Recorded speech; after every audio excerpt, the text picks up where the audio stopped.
Hi friends, welcome back to my channel. ഇന്നത്തെ നമ്മുടെ recipe ചമ്മന്തിക്കറിയാണ്. ഒരു വെള്ള ചമ്മന്തിക്കറി നമുക്ക് എങ്ങനെ തയ്യാറാക്കാമെന്ന് നോക്കാം. നമ്മുടെ അപ്പത്തിൻ്റെ കൂടെയും ദോശയുടെയും കൂടെയും പറ്റിയൊരു നല്ലൊരു ചമ്മന്തി റെസിപ്പിയാണിത്. അപ്പോൾ നമുക്ക് വീഡിയോയിലോട്ട് പോകാം. ഒരു മിക്സിയുടെ ജാറെടുത്ത ശേഷം അതിലേക്ക് നമ്മൾ തേങ്ങ ഇട്ടെടുത്തിട്ടുണ്ട്. ഇനി നമ്മൾ അതിലേക്ക് ചേർത്ത് കൊടുക്കാൻ പോകുന്നത് ചെറിയുള്ളിയാണ്. ഒരു 4-5 ചെറിയുള്ളി എടുത്തിട്ടുണ്ട്, അതും കൂടെ ചേർത്ത് കൊടുത്തിട്ടുണ്ട്. 2 ചെറിയ കഷ്ണം ഇഞ്ചി. ഇനി നമ്മൾ അതിലേക്ക് ചേർത്ത് കൊടുക്കുന്നത് എരിക്ക് വേണ്ടി കാന്താരിമുളകാണ് ചേർത്ത് കൊടുക്കുന്നത്. ഒരു 6 കാന്താരിമുളക് നമ്മൾ ചേർത്ത് കൊടുക്കുന്നുണ്ട്. ഇനി 2 ഇതൾ കറിവേപ്പിലയും കൂടെ നമുക്കിതിലേക്ക് ചേർത്ത് കൊടുക്കാം.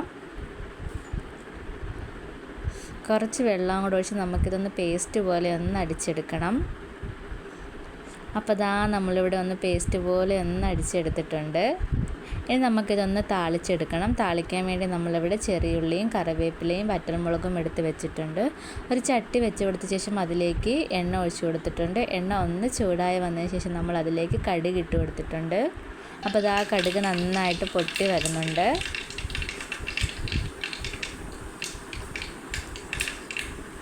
അപ്പോൾ കടുക് പൊട്ടിയതിന് ശേഷം നമ്മൾ അതിലേക്ക് അരിഞ്ഞു വെച്ചിരിക്കുന്ന ചെറിയുള്ളി ചേർത്ത് കൊടുക്കാം. അപ്പോൾ ചെറുതായിട്ടൊന്ന് മൂത്ത് വരുമ്പോൾ നമുക്കതിലേക്ക് വറ്റൽമുളക് കൂടി ചേർത്ത് കൊടുക്കുന്നുണ്ട്. ഇതൊരു ബ്രൗൺ കളറായിട്ട് വരണം. ഇനി നമുക്ക് കുറച്ച് കറിവേപ്പിലയും കൂടി ഇതിലേക്ക് ഇട്ട് കൊടുക്കാം.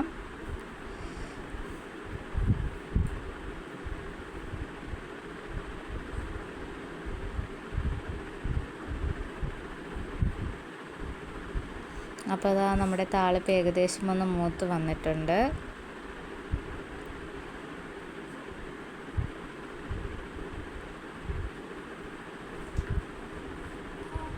ഇനി നമുക്കിതിലേക്ക് നമ്മൾ അടിച്ച് വെച്ചിരിക്കുന്ന തേങ്ങയുടെ മിക്സ് നമുക്ക് ചേർത്ത് കൊടുക്കാം. എന്നിട്ട് നന്നായിട്ടൊന്ന് ഇളക്കി കൊടുത്തിട്ടുണ്ട്. കുറച്ച് വെള്ളം കൂടി നമ്മളിതാ ഒഴിച്ച് കൊടുക്കുന്നുണ്ട്. ഇനി നമുക്ക് ആവശ്യത്തിനുള്ള ഉപ്പും കൂടി ഇതിലേക്ക് ഇട്ട് കൊടുക്കാം. ഇതൊന്ന് തിളച്ച് വരികയൊന്നും വേണ്ട. ജസ്റ്റ് ഈ സൈഡിലൊക്കെ ഒരു തിള പോലെ വരുമ്പോൾ തന്നെ നമുക്കൊന്ന് ഫ്ലെയിം ഓഫ് ചെയ്ത് കൊടുക്കണം. അപ്പോൾ നമ്മുടെ വളരെ ടേസ്റ്റിയുള്ള ചമ്മന്തിക്കറി ഇവിടെ തയ്യാറായിട്ടുണ്ട്. ഒന്ന് ട്രൈ ചെയ്ത് നോക്കുക. അതുപോലെ തന്നെ ഫീഡ്ബാക്ക് അറിയിക്കാനും മറക്കല്ലേ. ഇഷ്ടപ്പെട്ട ചാനൽ ഒന്ന് സപ്പോർട്ട് ചെയ്ത് അതുപോലെ തന്നെ ലൈക്ക് ചെയ്യാനും ഷെയർ ചെയ്യാനും മറക്കല്ലേ.